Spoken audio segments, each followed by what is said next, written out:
Sage. Welcome back to the Mountain Sage Cooking Show with Miss Jackson.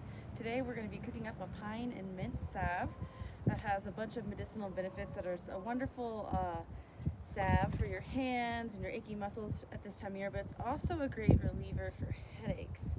So what we're using today is I have foraged some pine needles. You could use other evergreens if you'd wish.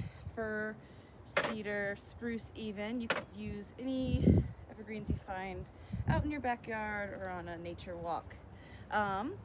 We have some mint that grows in the dome at Mountain Sage year-round, and I harvested a bunch of mint and dried it.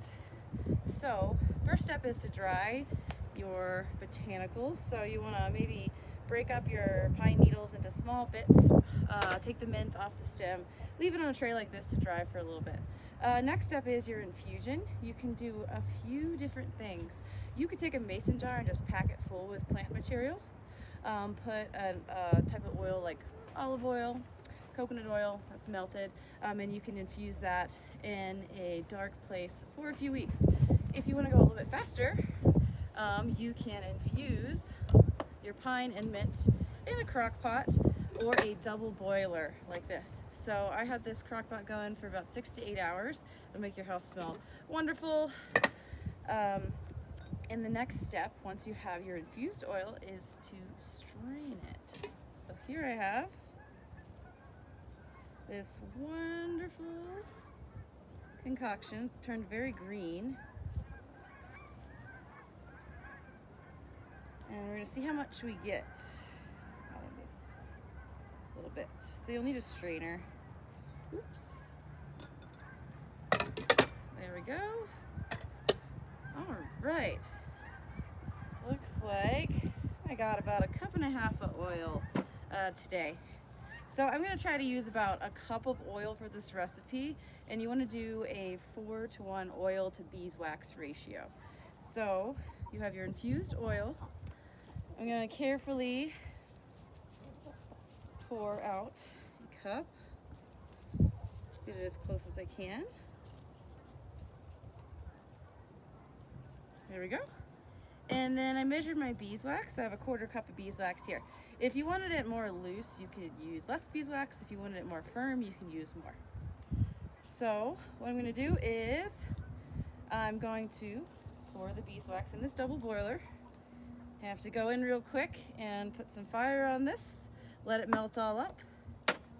And the last step is to add, if you'd like, some extra essential oil. So have peppermint essential oil. I'm probably gonna add around 20 drops so we can make sure that mint smell and flavor comes through. So I'll be back in just a second and we'll melt this salve down. Stay tuned.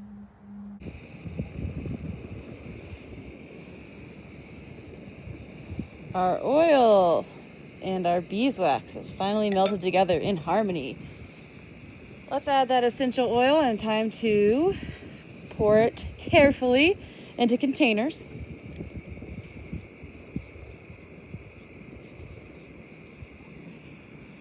All right, one more stir.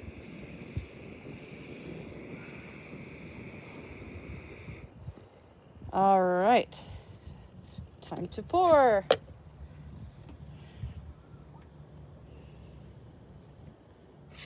Woo! We're okay here.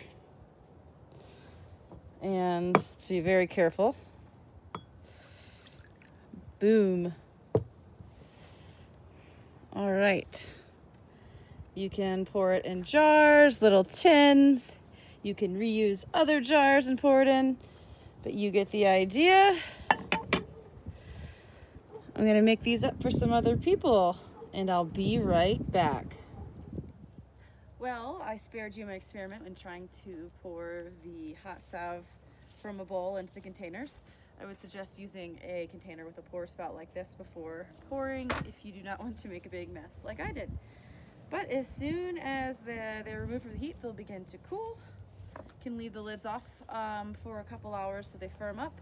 And once they're completely cool, you can put the lids on and store in a dark place.